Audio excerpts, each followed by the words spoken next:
చూడండి, వాక్యంలోనికి వెళ్దాం. మత్తయి సువార్త 28వ అధ్యాయము 5వ వాక్యాన్ని మనం చదువుకుందాం.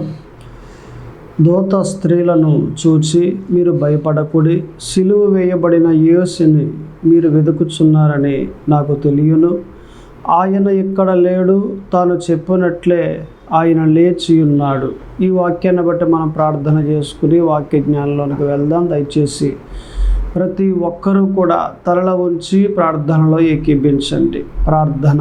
పరిశుద్ధుడా దేవ తండ్రి, ప్రభువా యేసుక్రీస్తు అయ్యా, ఇదిగో ప్రభువా, ప్రార్థన చేస్తూ ఉండగా మీ కృపాక్షేమములు మెండుగా కలగ చేయండి. మీ కృపతో నింపండి, మీ బలముతో నింపండి. మాకు కావలసిన మాటలన్నీ ఈ సమయంలో మాట్లాడమని ప్రార్థన చేస్తూ ఉన్నా. ఈ కొద్ది ప్రార్థన ఆలకింప చేయమని యేసుక్రీస్తు నామమున అడుగుచున్నాము తండ్రి, ఆమేన్. మరలా అదే వాక్యాన్ని చదువుకుందాం. చూడండి, మత్తయి సువార్త 28వ అధ్యాయము 5వ వాక్యం. Matthew chapter 28 and word is 5. దూత ఆ స్త్రీలను చూచి, మీరు భయపడకుడి, సిలువ వేయబడిన యేసుని మీరు వెతుకుచున్నారని నాకు తెలియను. ఆయన ఇక్కడ లేడు, తాను చెప్పినట్లే ఆయన లేచి ఉన్నాడు. ఈ సందర్భం ఎప్పుడు జరిగింది అనే మాటలు మనం మాట్లాడుకుంటే, సరిగ్గా యేసుక్రీస్తు వారు మరి సిలువ వేయబడిన 3వ రోజున ఆయన తిరిగి సమాధి నుండి లేచి ఉన్నారు. ఆయన అలాగున సమాధి నుండి లేచిన ఆ రోజున జరిగిన సందర్భం ఇది. అక్కడే యేసు ప్రభు వారిని వెంబడిస్తున్న కొంతమంది స్త్రీలు సరిగ్గా ఆదివారం ఉదయాన్నే లేచి తెల్లవారుజామున సుగంధ ద్రవ్యములు పట్టుకుని వారంతా కూడా బయలుదేరి యేసు ప్రభు దగ్గరికి, అంటే యేసు ప్రభు సమాధి దగ్గరికి వెళ్తూ ఉన్నారు. ఆయన సమాధికి, అంటే ఆయన సమాధిలో ఉన్నారు కాబట్టి ఆ సమాధిలో ఉన్న యేసు ప్రభు దేహానికి ఈ సుగంధ ద్రవ్యములు పుయ్యాలన్న ఆలోచన ప్రకారంగా వీళ్ళంతా ప్రయాణమై వెళ్తూ ఉన్నారు. వెళ్తా ఇలా మాట్లాడుకుంటూ ఉన్నారు. మనం అన్నీ పట్టుకెళ్తున్నాం, బాగుంది. మరి అక్కడికి వెళ్ళిన తర్వాత ఏది, ఆ సమాధికి అడ్డంగా ఉన్న ఒక రాయి ఉంది కదా, అది చాలా పెద్దది. ఆ రాతిని మన గురించి ఎవరు దొర్లిస్తారు? ఆ రాయి అడ్డంగా ఉంది కాబట్టి దొర్లించకపోతే లోపలికి మనం ఎలా వెళ్ళగలుగుతాం అని ఇలా మాట్లాడుకుంటూ వెళ్తూ ఉన్నారు. సరిగ్గా సమాధి వచ్చింది. అలా చూడగానే ఆల్రెడీ ఆ రాయిని దొర్లించేసి ఆ రాతి మీద దేవదూత కూర్చుని ఉన్నాడు. అప్పటికే ఆకాశం నుండి ఆ దేవదూత రావటం, సరిగ్గా ఏది ఆ రాతిని దొర్లించటం, అక్కడ భూకంపం కలగటం, అవన్నీ చూసిన ఆ సమాధి దగ్గర ఉన్న కావల వారిద్దరూ నేల మీద పడిపోవటం, ఇవన్నీ జరిగిపోయాయి. అప్పటికే వీరు చూడగానే ఆ దేవదూతను వీరికి భయం కలగడం మొదలుపెట్టింది. భయం వేస్తూ ఉంది. ఈ దేవదూత ఏంటి ఇలా కూర్చుని ఉన్నాడు రాతి మీద? ఈ కావల వారేంటి ఇలా పడిపోయారు? ఇలాగనే ఎక్కడికక్కడ అన్నీ చెల్లాచెదర పడిపోయి ఉన్నాయి, భూకంపం వచ్చేసింది, ఏంటిది అన్న ఆలోచనలో పడిపోయి ఈ స్త్రీలంతా కూడా భయముతో వణికిపోతున్నారు. ఆ టైంలో దేవదూత అంటాడు కదా, మీరు భయపడకండి అని అన్నాడు. ఏమన్నాడట? మీరు భయపడకండి అని అన్నాడు. ఈ మాట ప్రకారంగా మనం ఆలోచన చేస్తే ఈ రోజుల్లో చాలామంది ఎలా ఉన్నారు అంటే, భయం. దేనిని బట్టి? వారికి వచ్చిన సమస్యలను బట్టి భయం అని ప్రయాణం చేస్తున్న విశ్వాసులు చాలామంది మనకు కనిపిస్తూ ఉన్నారు. దేనికి భయం అనే మాటలు మనం కాస్త ఇంకా లోతుగా మాట్లాడుకుంటే, ప్రతి దానికి భయపడతా ఉండి, ప్రతి దానికి అదిరిపోతూ ఉండి, ప్రతి దానికి భయపడుతూ ప్రయాణం చేస్తున్నవారు చాలామంది మన జీవితాల్లో మనం చూస్తూ ఉన్నాం. శ్రమ వచ్చిందా? భయపడిపోతున్నారు. బాధ వచ్చిందా? భయపడిపోతూ ఉన్నారు. ఇబ్బందులు వచ్చాయా? భయపడిపోతూ ఉన్నారు. ఇలాగున్న వచ్చిన నిందలను బట్టి, అవమానం గుండా ప్రయాణం చేస్తూ ఉంటే ఆ అవమానాన్ని బట్టి ఇవన్నీ కూడా కలగ్గానే నా జీవితం ఏమైపోద్దో అన్న భయం చాలామందిలో కనిపిస్తూ ఉంది. ఇలాగున భయపడుతూ వెళ్ళే ప్రజలకు దేవుడు చెప్తున్న మాట ఏమాటనంటే, మీరు భయపడకండి, నేను మీకు తోడుగా ఉన్నాను అని చెప్తా ఉన్నారు. ఈ మాట ప్రకారంగా మనం ఆలోచన చేస్తే ఈ మాట ప్రకారంగా మనము ఇంకా కాస్త లోతుగా మాట్లాడుకుంటే మనము ఎటువంటి సమస్యల గుండా ప్రయాణం చేస్తున్నప్పటికీ కూడా భయపడకుండా ఉండాలి. దేవుడు నాకు తోడుగా ఉన్నాడు, నేను ఎందుకు భయపడాలి అన్న ఆలోచన మనకు ఉండాలి. దేవుడే నాకు సహాయకుడు, నేనెందుకు భయపడాలి అన్న తలంపు కలిగి మనం ఉండాలి. దేవుడే మనకు సహాయకుడు అయినప్పుడు మనం ఎందుకు భయపడాలి? దేవుడే మనకి తోడుగా ఉన్నప్పుడు మనం ఎందుకు భయపడాలి? దేవుడే మన చేతిని పట్టుకుని నడిపిస్తూ ఉన్నప్పుడు మనం ఎందుకు భయపడాలి? భయపడేవారిగా మనం ఉండడానికి వీల్లేదు. వచ్చిన సమస్యలను బట్టి, వచ్చిన బాధలను బట్టి భయపడేవారిగా మనం ఉండడానికి వీలే లేదు. సో ఈ మాట ప్రకారంగా మనం ఆలోచన చేస్తే భయపడేవారి గురించి దేవుడు మాట్లాడుతూ ఉన్నాడు. కీర్తన గ్రంథములో 27వ అధ్యాయంలో 14వ వాక్యంలో ఒక మాట వ్రాయబడి ఉంది. యెహోవా కొరకు కనిపెట్టుకుని ఉండము, ధైర్యము తెచ్చుకొని నీ హృదయమును నిబ్బరముగా ఉంచుకున్నము. ఈ మాట చూడండి ఎంత బాగుందో. ధైర్యము తెచ్చుకొని నీ హృదయమును నిబ్బరంగా ఉంచుకో. ధైర్యం తెచ్చుకో. శ్రమ వచ్చిందా? ధైర్యం తెచ్చుకో. ఎవరైనా మాట్లాడినారా? ధైర్యం తెచ్చుకో. లేదా అనారోగ్యంలో ప్రయాణం చేస్తూ ఉన్నావా? అనారోగ్యం గుండా ఎక్కువగా బాధలు పడుతూ ఉన్నావా? ధైర్యం తెచ్చుకో. లేదా అప్పుల గుండా ప్రయాణం చేస్తూ ఉన్నావా? ఈ అప్పులన్నీ పెరిగిపోతూ ఉన్నాయి, నా జీవితాన్ని ముంచేస్తూ ఉన్నాయి అన్న భయంతో ప్రయాణం చేస్తున్నావా? ఈ అప్పుల్లో ఉండగా నీవేం చేయాలని అంటే ధైర్యం తెచ్చుకో. దేవుడు నాకు సహాయకుడు, ప్రతి బాకీ తీర్చడానికి సామర్థ్యాన్ని నాకు ఇస్తాడు అన్న ధైర్యము, అన్న నమ్మిక నీవు కలిగి ఉండాలి. నువ్వు ఎప్పుడైతే అలాగున కలిగి ఉంటావో నిశ్చయముగా దేవుడు నిన్ను దీవిస్తాడు. నీకు కావలసిన ప్రతి ఈవి నీకు కలగజేస్తాడు. ఆ ధైర్యం నువ్వు కలిగి ఉన్నావా? కలిగి ఉండాలి. సో ఈ మాట ప్రకారంగా మనం ఆలోచన చేస్తే ధైర్యము కలిగి ఉండుడి అని ఇక్కడ దేవదూత ఆ స్త్రీలతో మాట్లాడుతూ ఉన్నాడు. ఇది మన ఫస్ట్ వర్డ్. ఇది ఇక ఇందులోనే మనం మరలా సెకండ్ వర్డ్లో కూడా వెళ్దాం. ఆ దేవదూత ఆ స్త్రీలతో మాట్లాడే రెండవ మాట ఏ మాట అంటే అక్కడే మనకు కనిపిస్తూ ఉంది. ఏ మాట? సిలువ వేయబడిన యేసుని మీరు వెతుకుచున్నారని నాకు తెలియను. ఎవరినట? యేసు ప్రభువు వారిని వెతుకుతూ ఉన్నారు. ఎవరు? ఈ స్త్రీలంతా కూడా. ఆ మాట పలికిన తర్వాత మరలా అంటున్నాడు కదా, నాకు తెలియను అని ఆ దేవదూత అన్న తర్వాత మూలవాక్యంలో ఆయన ఇక్కడ లేడు, తాను చెప్పినట్లే ఆయన లేచి ఉన్నాడు. ఏమై ఉన్నాడట? లేచి ఉన్నాడు. అంటే ఆ రాతి మీద కూర్చుని ఆ దేవదూత మాట్లాడుతూ ఉండే, మీరు భయపడకండి, రండి సమాధిలోనికి నేను చూపిస్తా అనేసి లోపలికి తీసుకుని వెళ్ళాడు. లోపలికి వెళ్ళిన తర్వాత అక్కడ ఆ సమాధిలో యేసుక్రీస్తు వారు లేరు, ఆయన దేహం అక్కడ లేదు. ఇదిగో ఆయన ఇక్కడ లేడు, ఆయన లేచి ఉన్నాడు అని ఆ దేవదూత ఈ స్త్రీలందరికీ చెప్పింది. ఇలా చెప్పగానే వారంతా ఏం చేశారు? భయంతో, అసలు ఏమైపోద్దో, ఈ లోకం ఏమైపోద్దో అన్న భయంతో అక్కడ నుండి స్త్రీలంతా పారిపోయారు. స్త్రీలంతా అక్కడ నుండి పారిపోయారు. అందరూ పారిపోయారు కానీ అందరిలో మగ్దలైన మరి ఉంది. ఆ మగ్దలైన మరియ పారిపోలేదు కానీ అక్కడే కూర్చుని ఏడుస్తూ ఉంది. ఏడుస్తూ ఉండి సరిగ్గా ఏవండి ఆ సమాధి దగ్గర అలానే కొంత ఆ సమయం అక్కడే ఉండిపోయింది. ఆ దేవదూత అన్నాడు, మీరు వెళ్ళి ఆ శిష్యులకి చెప్పండి, ఇక్కడ యేసు ప్రభువు లేడు, సమాధి తెరవబడి ఉంది అని అంటే ఈ మగ్దలైన మరి వెళ్ళి అక్కడికి వెళ్ళి చెప్పిందని. పేతురు విన్నాడు, యోహాను విన్నాడు, మేము నమ్మమన్నారు. అన్న తర్వాత పేతురు యోహాను పరుగున వచ్చారు, సమాధిలోకి లోపలికి వెళ్ళారు. యేసయ్య లేడు. ఈ మగ్దలైన మరి ఎలాగైతే చెప్పిందో సమాధి తెరవబడి ఉంది, ఆ సమాధిలో ఏది యేసు ప్రభువు లేడు అని ఎలాగైతే చెప్పిందో అలాగునే ఏవండి యేసయ్య సమాధిలో లేడు.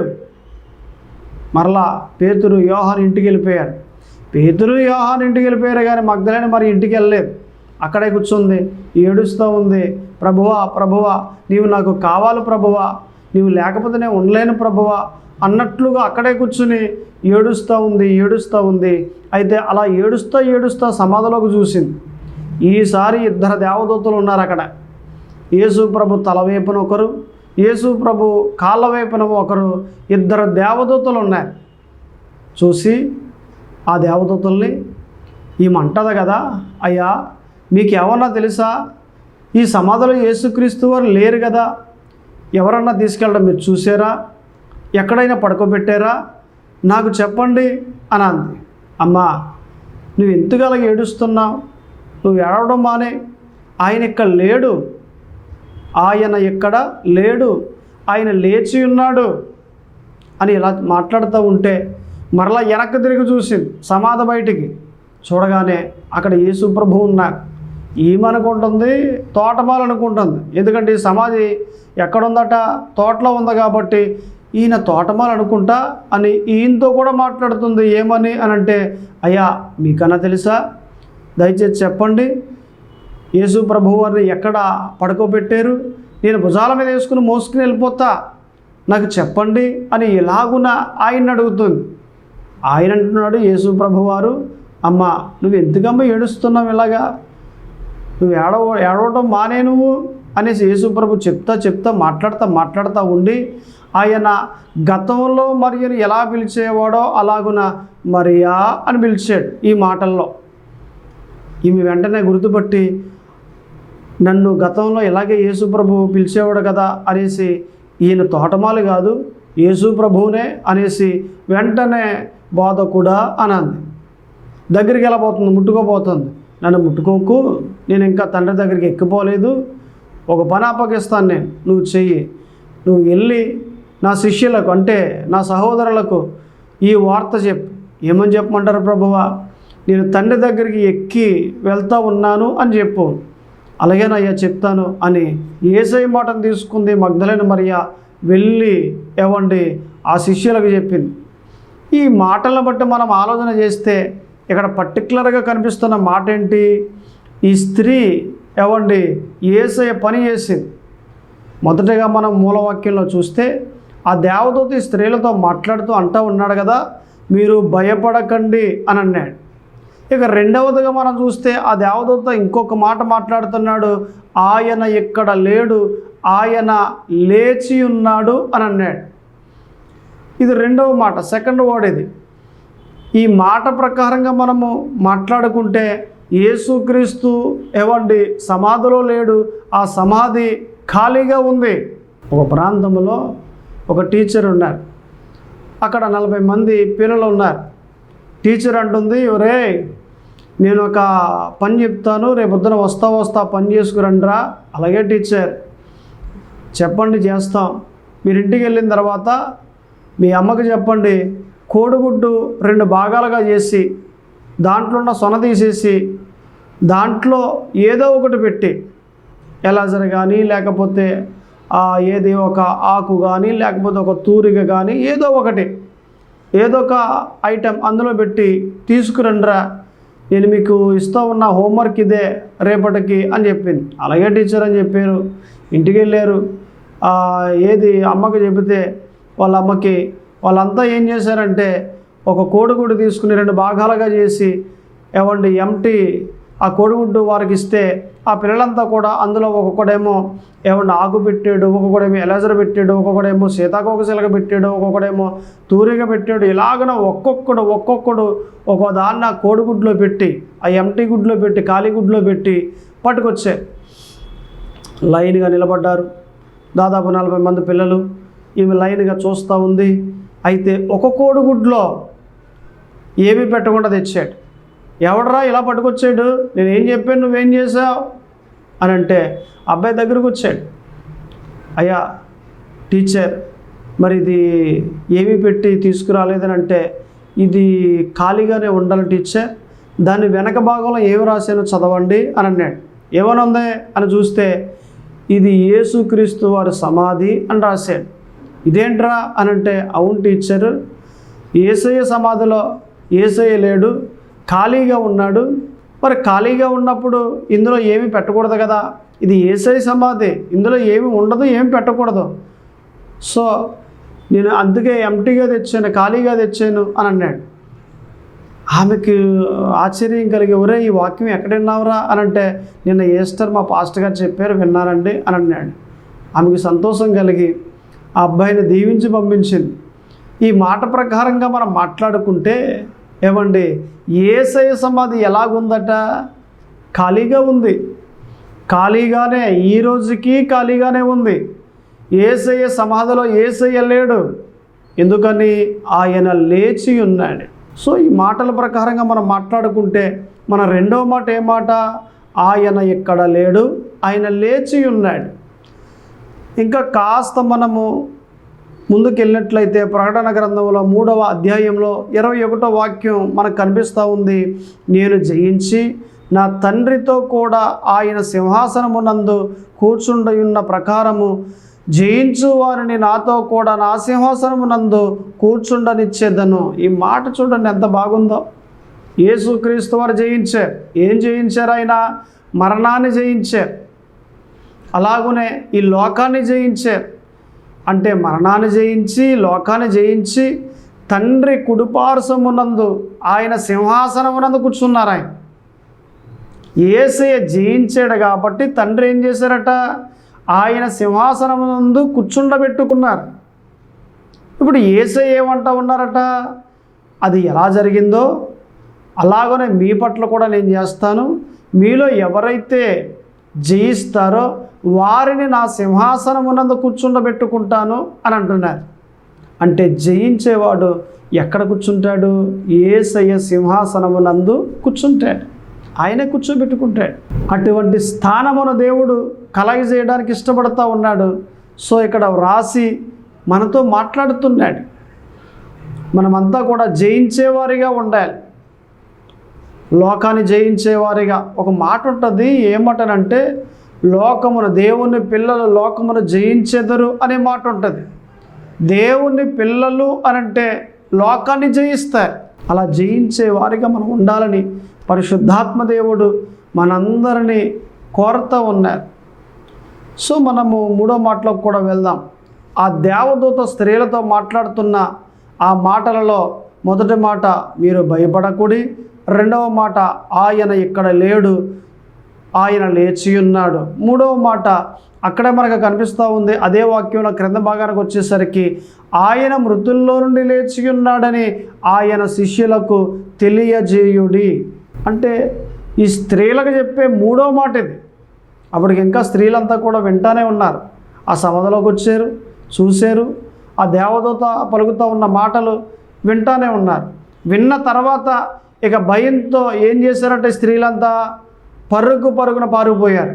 పారిపోయి ఎవరికి ఏమీ చెప్పలేదు. ఏమండి ఏం మాట్లాడుతున్నా, ఎక్కడికి వెళ్ళారు మీరు అంటున్నా కానీ ఎవ్వరికి ఏమి చెప్పకుండా మౌనంగానే ఉండిపోయారు. కానీ మగ్దలేని మరియ మౌనంగా లేదు. ఈ దేవదూత ఎలాగని చెప్పిందో అలాగని వెళ్ళింది, శిష్యులకు చెప్పింది. శిష్యులు వచ్చారు, చూశారు, వెళ్ళిపోయారు. కానీ ఈ మట్టుకు అక్కడే ఉండిపోయింది. యేసయ్య చెప్పిన మాట రూఢిగా ఉన్నది. యేసయ్య చెప్పినట్లుగా ఈమె చేసింది. ఈ దేవదూత అంటా ఉన్నాడు కదా, 3వ మాట ఆయన మృతుల్లో నుండి లేచి ఉన్నాడని ఆయన శిష్యులకు తెలియజేయుడి. ఇప్పుడు ఏ పని పడింది ఈమెకు? సువార్త చేసే పని పడింది. నిలబడింది కాబట్టి ఆ సమాధి దగ్గర భయముతో పారిపోకుండా నిలబడింది కాబట్టి ఇప్పుడు మరలా ఇంకొక పని పడింది. ఏ పని అంటే తన శిష్యులకు వార్త అందించే పని. ఏ వార్తది? యేసుక్రీస్తు సమాధి తెరవబడింది, యేసయ్య సమాధిలో లేడు అనే వార్త చెప్పే పని ఎవరికి పడ్డదట? ఇదిగో మగ్దలేని మరియకు పడ్డది. అంటే సువార్తలో వాడబడుతుంది. ఇప్పుడు ఆ స్త్రీల వలె భయపడకుండా ఉంది, ఆ స్త్రీల వలె పారిపోకుండా ఉంది. సో ఇక్కడ ఎప్పుడైతే నిలబడిందో ఈమెకి సువార్త చేసే భాగ్యం కలిగింది. మగ్దలేని మరియ ఎలాగైతే ఉందో మనం కూడా అలాగ ఉండాలి. మగ్దలేని మరియ ధైర్యం కలిగి ఉంది.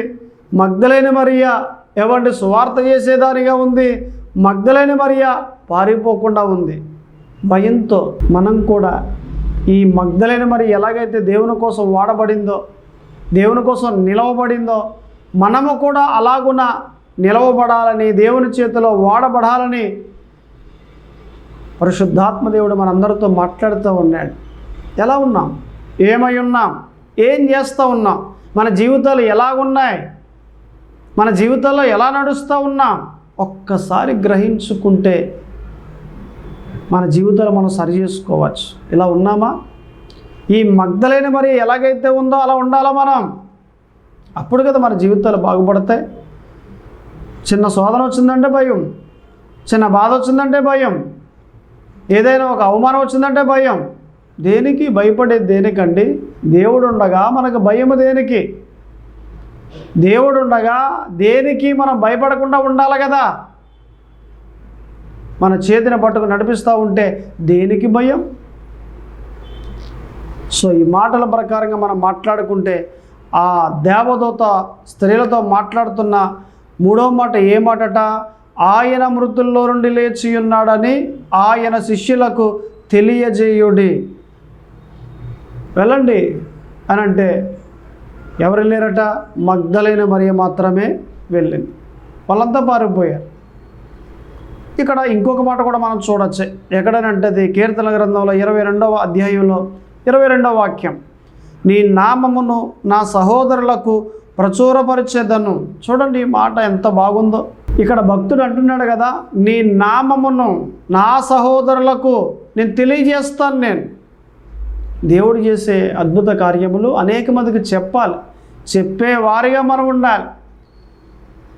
దేవుడు చేసిన ఆశ్చర్యమైన కార్యములు, దేవుడు చేసిన అద్భుత కార్యములు, దేవుడు చేసిన వింతైన కార్యములు అనేక మందికి చెప్పేవారిగా ఉండాలి. అది నిజమైన దీవెన, నిజమైన ఆశీర్వాదం. దేవుని పనిచేసే ప్రతి ఒక్కరూ దీవించబడతారు. దేవుడు పనిచేసే ప్రతి ఒక్కరూ కూడా ఎదిగింపబడతారు. దేవుడు పనిచేసే ప్రతి ఒక్కరూ వర్ధిల్లింపబడతారు. దేవుడు పనిచేసే ప్రతి ఒక్కరూ కూడా దీవించబడి హెచ్చింపబడి ఒక ఉన్నతమైన స్థాయిలోనికి దేవుడు తీసుకొస్తాడు.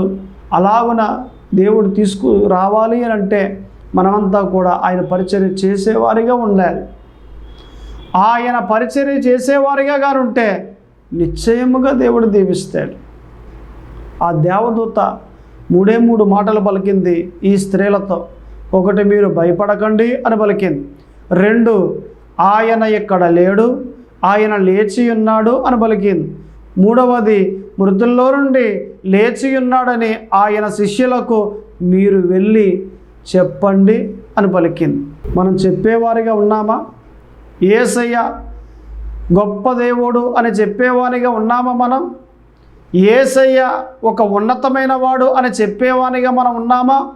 యేసయ్య ఎటువంటి కార్యములైనా చేయగలడు, ఎటువంటి అనారోగ్యమైన తీసేయగలడు, ఎటువంటి బాధల్లో ఉన్న వారికైనా విడుదల ఇవ్వగలడు అని చెప్పేవారిగా మనం ఉన్నామా? ఉండాలి కదా.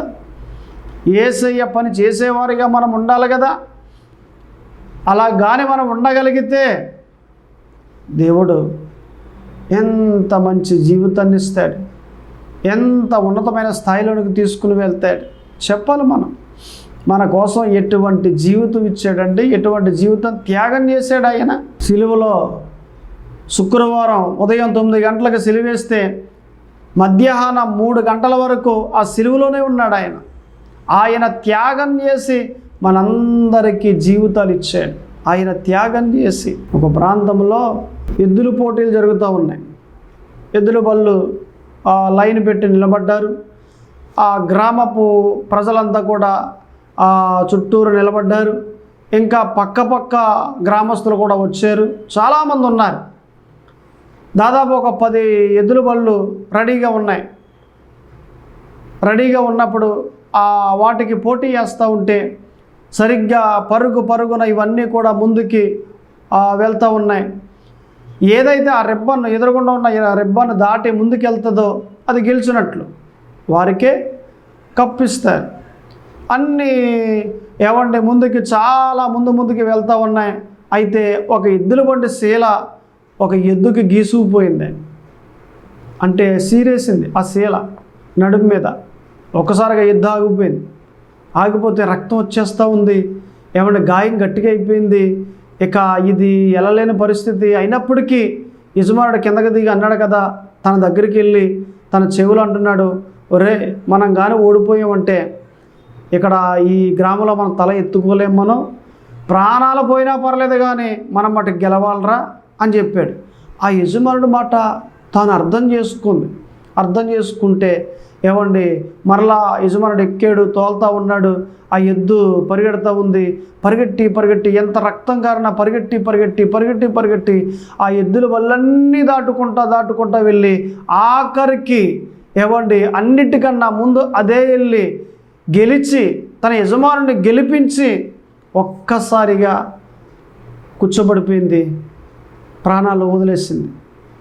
ఇక చూడండి ఆ యజమానుడు, అయ్యో నన్ను గెలిపించి నువ్వు ఇంతలాగున ప్రాణాన్ని వదిలేస్తావా, నీ ప్రాణత్యాగం నాకు గెలుపునిచ్చిందా అని ఎంతగానో ఏడ్చాడు. మన యేసయ్య కూడా అంతే కదా. యేసయ్య ఎంతగానో సిలువలో 9 గంటల నుండి 3 గంటల వరకు ప్రాణం పెట్టి ఆయన ప్రాణత్యాగము చేసి మనందరికీ జీవితాన్ని ఇచ్చాడు. ఆ జీవితమే ఈరోజు మనం ఇలా బ్రతుకుతూ ఉన్నాం. ఆయన లేకపోతే మనకు బ్రతికే లేదు, యేసయ్య లేకపోతే మనకు జీవితమే లేదు. ఆయన సిలువలో ప్రాణం పెట్టాడు కాబట్టే మనందరికీ జీవితం కలిగింది. సో మనమంతా కూడా యేసయ్య చేసిన ఆ ప్రాణత్యాగమును జ్ఞాపకం చేసుకునేవారిగా ఉండాలి. నిజమే, ఉదయం 9 గంటలకు శుక్రవారం వేస్తే మధ్యాహ్నం 3 గంటలకు ప్రాణాలు పోయాయి. 3 దాటిన తర్వాత 6 లోపు యేసుక్రీస్తు వారిని సమాధిలో పెట్టారు. ఆ సమాధిలో 3 దినములు ఉన్నారు ఆయన. 3 దినములు అంటే శుక్రవారం, శనివారం, ఆదివారం ఉదయాన్నే ఆయన సమాధి నుండి లేచారు. లేచి ఆయన మొట్టమొదటిసారిగా మగ్దలేన మరి కనిపించారు. ఎంతటి భాగ్యం! ఒక ఆడామెకు యేసుక్రీస్తు వారు మొదటిగా కనిపించారు. సమాధి నుండి లేచిన తర్వాత మొదటిగా కనిపించారు. ఎంత భాగ్యం అది! ఆమె ఎంత ధన్యురాలు!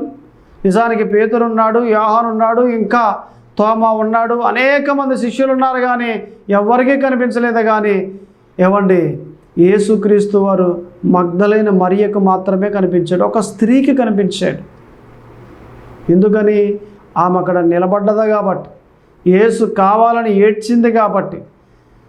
అందరూ పారిపోయినప్పటికీ కూడా ఈ స్త్రీ మట్టుకి అక్కడే ఉండిపోయింది కాబట్టి, పేతురు యోహాను వెళ్ళిపోయినప్పటికీ కూడా ఈ స్త్రీ మగ్దలైన మరి అక్కడే ఉన్నది కాబట్టి, యేసుక్రీస్తు వారు ఆమె మీద కృప చూపించి మొదటిగా ఆమెకే కనిపించి, నువ్వు ఇలాగున నా మాట తీసుకెళ్ళి నా సహోదరులకు అనగా నా శిష్యులకు నీవు చెప్పు అని అన్నాడు. సో ఈ మాట ప్రకారంగా మనం ఆలోచన చేస్తే ఏమండి దేవదూత 3 మాటలు ఈ స్త్రీలకు చెప్పింది. 1, మీరు భయపడకండి అన్నది.